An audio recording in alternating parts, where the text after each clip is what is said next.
Israel says it recognises Morocco's sovereignty over Western Sahara. It's an area also claimed by the Polisario Front. What does this mean for the long-running conflict in this region? And what will Israel get in return? This is Inside Story.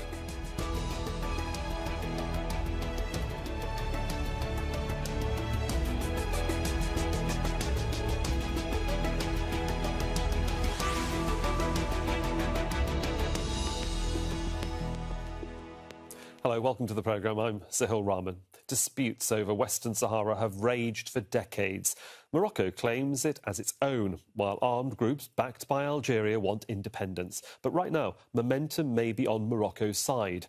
Israel has joined the US in recognising its claim and is hoping more countries will follow.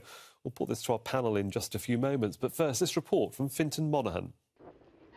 Within this desert of more than 250,000 square kilometres lie valuable mineral resources. But the Western Sahara is contested. Morocco says it's part of its territory. That's disputed by the Polisario Front, an armed group fighting for independence. Morocco's claim isn't widely recognised, but that may be changing. Morocco restored relations with Israel in 2020, and that's been cemented by Tel Aviv recognising its rule over Western Sahara.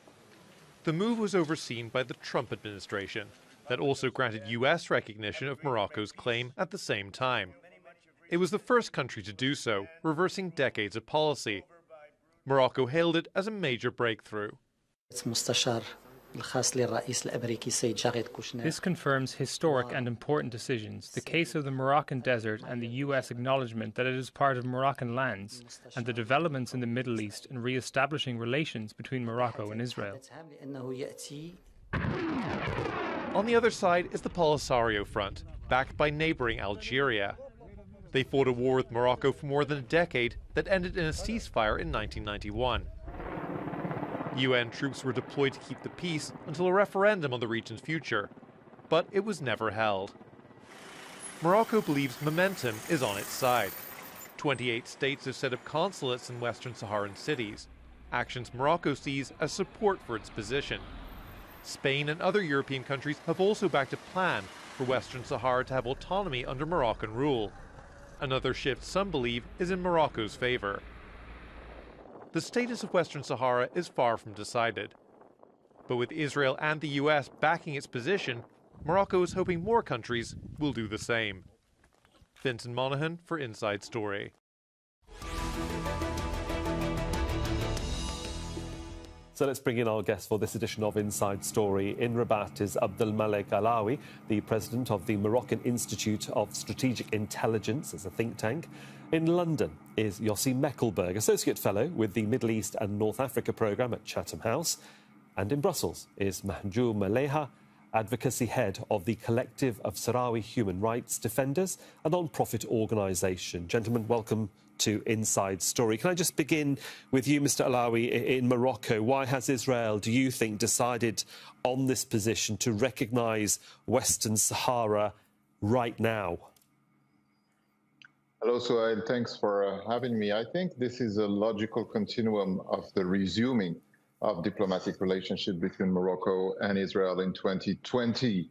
And we have to say that Morocco has a specificity. It's the only Arab country that has around 600,000 Moroccan Jews living in Israel, many of which, a lot of them, were waiting for this decision because some of them come from the Sahara, very naturally. So this is a logical decision that is dictated by geopolitics and the new dynamic in the bilateral relation. OK, let me cross over to Yossi Meckelberg in London. I mean, Israel and certainly Tel Aviv has had nearly, 3 years since it signed formally within the Abraham Accords recognition of each other. I mean, what was Israel waiting for? Well, I think Israel wanted to see what the rest of the international community is doing. Obviously, back then, the United States recognized the West Sahara as part of Morocco. But in many cases, Israel is trying to delay things that might be a bit less comfortable. Bear in mind, only 28 countries so far recognized the Western Sahara as belong to Morocco. But I think, Israel is a state of flux. it's easier to actually to get something out of the government that is desperate for some achievements. It didn't come completely free for Morocco, because it's what comes with it is an upgrade of the diplomatic relations, upgrading the diplomatic mission there into an embassy. So there is some give and take there, and it's in a point that Israel needs also some diplomatic achievements. Indeed, and we'll be looking at the military connection then a little bit later in the conversation. Let's cross over to Mahjoub Maleha. You've heard what both Abdelmalek and Yossi had to say. I mean, the move itself by Israel could be viewed as antagonistic by both the Polisario Front and Algeria. I mean, it's the main supporter for autonomy of the region. What sort of reaction do you think can we expect from the Polisario Front and in the hours ahead from Algeria? Well, I think the Polisario reaction was already made public through a statement. I think we need to highlight here that a recognition from Israel, which is also an occupying state for the occupied Palestine, a recognition from an occupier to Morocco for its illegal occupation in Western Sahara. There is absolutely nothing to celebrate in here.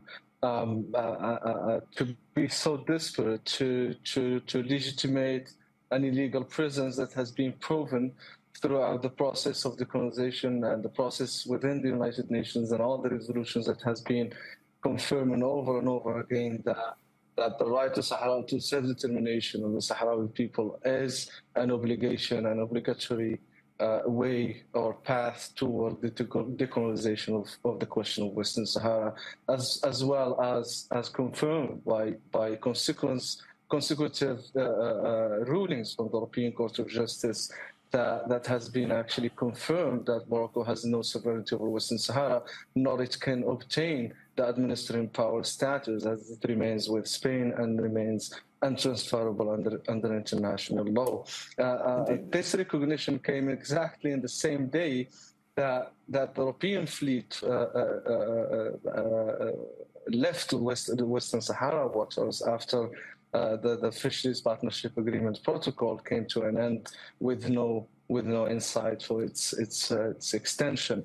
So it is a cover-up for that, and we don't see it really as a victory for Morocco, especially when it is against the will of the majority of the Moroccan people who remain supportive to the Palestinian cause. I want to just jump in there because we've obviously got your sort of sense. We want to try and get debate across the three of our guests here on Inside Story. Abdelmalek, can I come back to you in Rabat? I mean, obviously, the various points of view about how this situation is unfolding and how various groups and governments are going to react to this.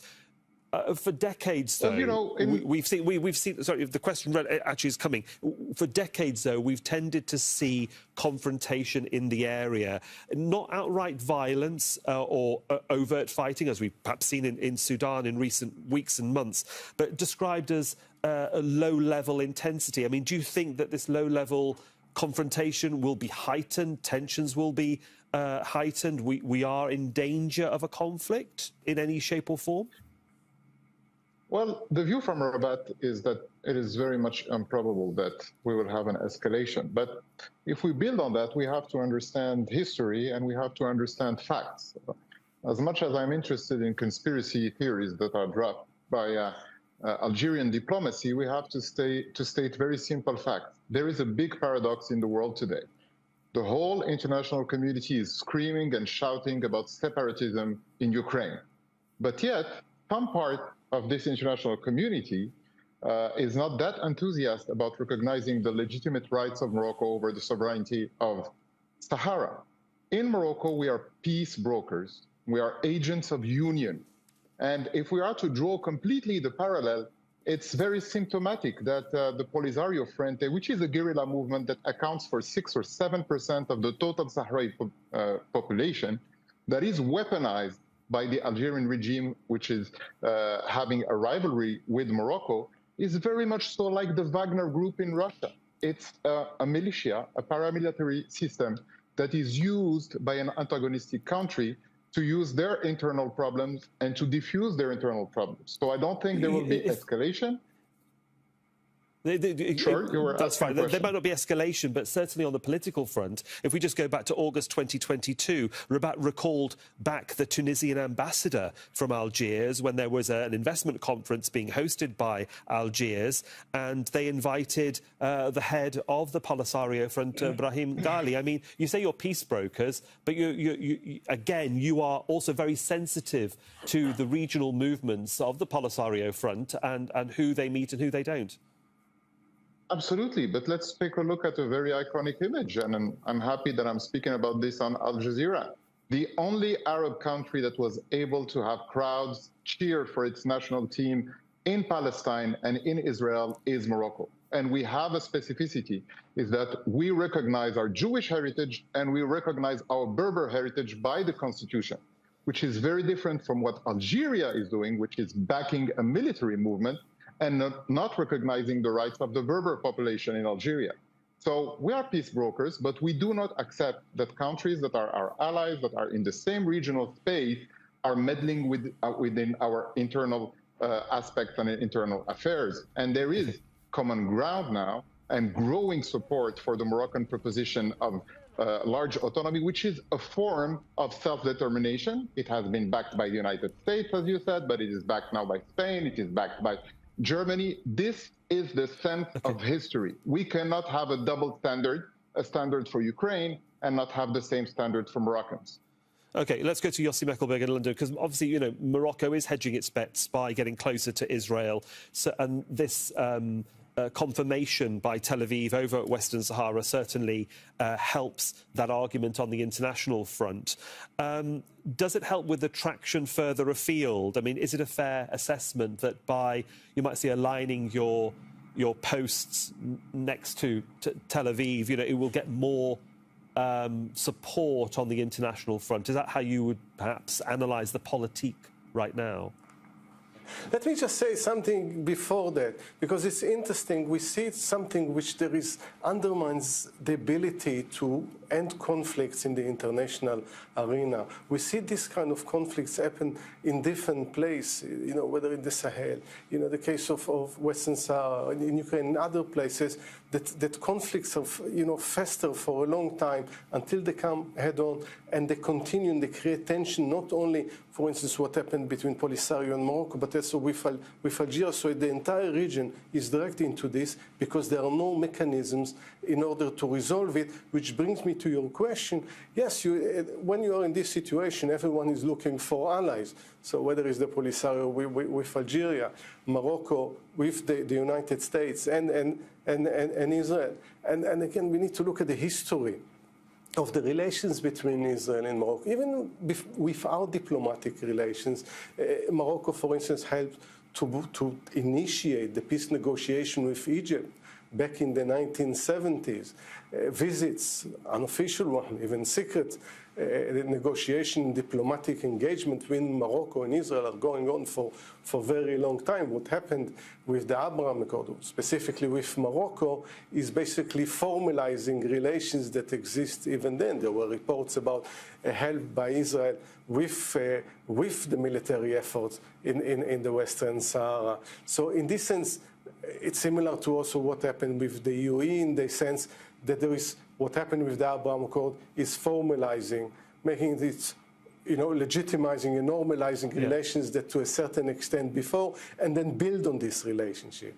OK, well, then let me ask Majoub in Brussels. I mean, if, Morocco is getting closer, obviously, to Israel and vice versa, they're not the only Islamic Muslim country, dare I say, Arabic country as well. We've got Egypt, as mentioned, Jordan, UAE, Bahrain, even Turkey. They all have diplomatic relations with Tel Aviv at different levels. Do you think the Polisario Front and its supporters and the countries that do acknowledge it, at the moment only Algeria, are on the side of a losing battle here, trying to get sort of the positive politique sorted? Well, I don't see it that way, to be honest. When we look at other countries who have normalized ties with Israel, that has been in most cases based on their proper analysis and what's best for their agendas and their people. When it comes to Morocco, it was a pure bargaining operation, a trade in the black market, trade in Western Sahara for Palestine. And here, referring to Algeria and the Polisario, they are in a very, very comfortable position because they have been consistent in their position toward all causes, from Western Sahara to Palestine, from East Timor, Belize, and so on. But Morocco here is facing serious questions that require clarifications toward their own people and to the international community. What happens to Al-Quds Committee that Morocco preside? What are the prices given or against what this recognition came when it comes to the Palestinians and their right? Would they recognize Jerusalem or Al-Quds as eternal capital of Israel? We have seen the military attaché come into Rabat and the accelerated integration between both regimes basically give us the intention that Morocco is handing over its own national security to Israel. Okay. But would that contribute? I don't think that this has any impact, and the impact lays basically in what the Polisario Front is awaiting and the Sahrawi people is awaiting within this year from the European Court of Justice. And this will be a ruling historical that will confirm once again the legality of Western Sahara and the illegality of Moroccan presence in the occupied territories of Western Sahara. But to provoke the neighbors by involving other parties would not be the right path to take, especially when we compare or when we look at the geopolitics right now. Comparing this with Ukraine, I think the international community, and especially the West, would face a serious problem with its controversiality and inconsistency in foreign policies. When we are against occupation I'm just going to jump in there. You cannot be supportive I'm just going to jump in there. Western Sahara. I'm just going to jump in there because I don't want to get us too bogged down in the Ukraine issue, which I also appreciate. There are similarities, or could be, in the future. We really want to keep it to what's going on now. Abdul Malik Alawi, I mean, does becoming closer to Israel distance Morocco from sort of the larger Islamic world? There's a great deal of tension between Israel and other Muslim countries that are very supportive of the Palestinian cause and the right to statehood. We can't ignore it. It's happening on a daily basis. Jenin was a classic example of what we've seen over the last few weeks, which has shocked millions who've seen those pictures. What is Morocco's strategy in dealing with Tel Aviv when it comes to the Palestinians? You can't ignore the issue because you're closely involved in the Arab League and also in the Organization of Islamic States. I don't think that Morocco is ignoring at all the issue, and the position of Morocco under the leadership of His Majesty the King has been crystal clear from day one. In Morocco, we believe in a two-state solution, and His Majesty the King is the chairman of Al-Quds Committee. So every single Moroccan and taxpayer Moroccan is giving part of his revenue to the Al-Quds Committee in order to rebuild the ancient quarters of Jerusalem. So this is something that is at the heart of the conversation in Morocco. But we do believe that you cannot make peace and you cannot have a conversation with someone you don't speak to. It needs two to tango. It's a very personal thing for all Moroccans. We're very much attached to the Palestinian cause, and the Moroccan government was very clear in condemning some of the attacks by the Israelis on the Palestinians. But we are, as I said, also in a tradition of peace brokerage by Morocco. It was the leadership of His Majesty the King who enabled the reopening of a very important gate between Jordan and Israel. So we do believe that diplomacy works. And, you know, as it is for Palestinians, it's very important for Moroccans. Sahara is very important for Moroccans. If I take a personal example, I come from a Sahrawi family, and I'm as Moroccan as mint tea. So we have to stop opposing the fact that we can have diplomatic relationship with Israel and ask them the tough questions and ask them the tough questions about Palestine. And at the same time, we can support the Palestinian people. This is the Moroccan position. a position of balance and a position of moderation. We've certainly got that cleared up. Yossi Mechelberg, can I come to you in London? Because the one thing that is very evident in Israeli politics right now is that democracy can easily head back to the polls if the public are not happy. And we've seen election after election, certainly 4 over the last few years. Do you find it interesting that Morocco and its leadership has decided to cultivate a relationship with the military more so than, you might say, the politicians? It's been an easier conversation to have. Hence, we've seen these arms sales, which I'll talk about in a little while, and this military attaché, who happens to be of Moroccan descent and a Jew from Haifa. How do you assess that connection and the strategy that Rabat has with Tel Aviv when it comes to, you might say, arms sales? I think some people still don't recognize the depth of the constitutional crisis in Israel, that it's the deepest since the establishment of the country in 1948.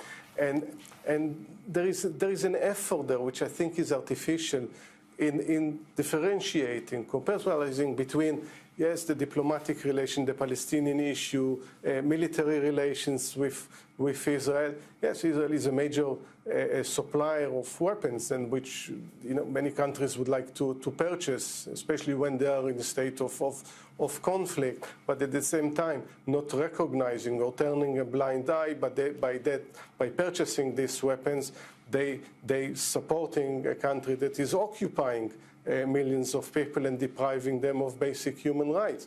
And I think it goes back to what the previous speaker said.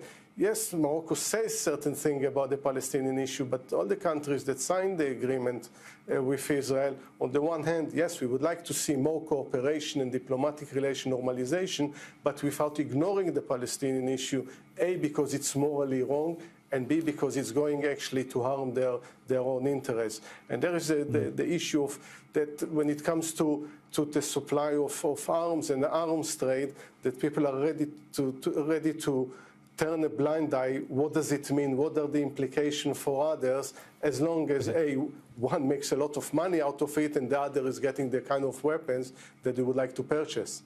Yeah, let's just give our viewers a little bit of context about this, because a major element of the warming ties between Morocco and Israel has been the arms sales. The deals are worth hundreds of millions of dollars and give Morocco access to high-tech weaponry. This includes the Merkava tank, an advanced piece of hardware that Israel has never sold to another country before. Also, Israel has sold a range of military drones that can be used for surveillance and precision attacks. Now, these could prove useful in fighting armed groups in Western Sahara, like the Polisario Front. Yossi, let me just come back to you very quickly, because obviously, we talked about this military defence attaché, the upgrading of relations between Tel Aviv and Rabat. Colonel Sharon Itash, he's from the Home Front Command. He's of Moroccan origin and is attached to the Home Front Command in Haifa district. It's a masterstroke, isn't it, to actually have an Israeli of Moroccan descent attached to Morocco? It brings those ties together, doesn't it, very, very easily? Yeah, and he's not the only one to serve in the diplomatic service and in Morocco with roots in Morocco. And this is obviously this is a beautiful thing to see, the re-establishment of relations between hundreds of thousands of Israelis that were born in Morocco or descendants of people from Morocco and Morocco. This is something that I think many people would like to see. And so, yeah, it sends all the right signals to both countries. But again, as long as they're looking also at other issues without ignoring that there is the issue of occupation, there is the issue of the Palestinian issue. Majum Melehe, let's bring you back in from Brussels. I mean, how worried do you think, on the much wider level, looking at this story, regionally, is Algeria going to be, in your opinion, with Israeli munitions on the border? Yeah, I think the Algerians have been very clear on that point, considering it as a direct and clear provocation from the Moroccan side. Would that basically contribute to the peace and stability in the region? I don't think so. From the other side, talking about the current Israeli regime, basically it's a far right extreme racist regime in power in Israel, who is recognizing this so-called sovereignty over Western Sahara and trying to extend its tie with the Moroccan regime. This is absolutely not something to be proud of. Let's be clear on that. On the other hand, for the Sahrawis, or for the Sahrawi people, it is to be mentioned that their fate is in the legality and noble and its noble cause, and of course believing in the international law and the fundamental rights that have been set by the United Nations Charter. This cannot be deviated, no matter who recognize an occupation or try to give it a sort of legitimacy. But let us not ignore the impact it's on Morocco itself, on the Moroccan people, and its stability inside Morocco itself would be that a threat to the stability in Morocco itself, rather than being a threat to the neighboring countries. Well, let me go back to Rabat. We're coming to the end of the programme, Abdul Malik Alawi, very quickly. Are we actually heading towards a sort of a North African Cold War, where we've sort of got Morocco, US, Israel on one side? On the other side, we've got Algeria cozying up, obviously, to Russia and Iran. These are concerns at the moment that strategists are looking at as to seeing whether this region could be another hotspot. Well, I think we're witnessing a global reconfiguration of alliances, and Morocco is, with a new doctrine of multipolarity, we're building alliances with a lot of new allies. And when it comes to defense, we're not simply buying arms, we're building a national industry of defense with a lot of partners, not only Israel, but other countries as well. And the second thing is that I don't know why nobody raises the question about Algeria. Algeria is buying weapons from Russia and has been for decades, and nobody's talking about it. And it's the most armed country in the zone. And when it comes to Morocco, I mean, we just stick to facts. It's the stablest country when it comes to institutions and when it comes to macroeconomics, and the most vivid and important industrial hub in the region. So I would say, maybe there is a Cold War, but there is one country on the rise, which is Morocco, and there is a country that is depending on extractive industries and oil, which is Algeria. We'll see which country is making the winning bet for its people and for the stability of its country. There, sadly, we will have to leave it. I'm sure we'll continue to follow this story very closely on Inside Story. For the moment, thank you to all of our guests, Abdul Malik Alawi, Yossi Meckelberg and Mahjou Maleha. And thank you, of course, for watching too. You can see the programme again anytime by visiting our website at aljazeera.com. And for further discussion, go to our Facebook page. That's facebook.com/AJ Inside Story. You can also join the conversation on Twitter. Our handle there is @AJ Inside Story. From me, Sahil Rahman, and all of the Inside Story team, thanks for your time and your company.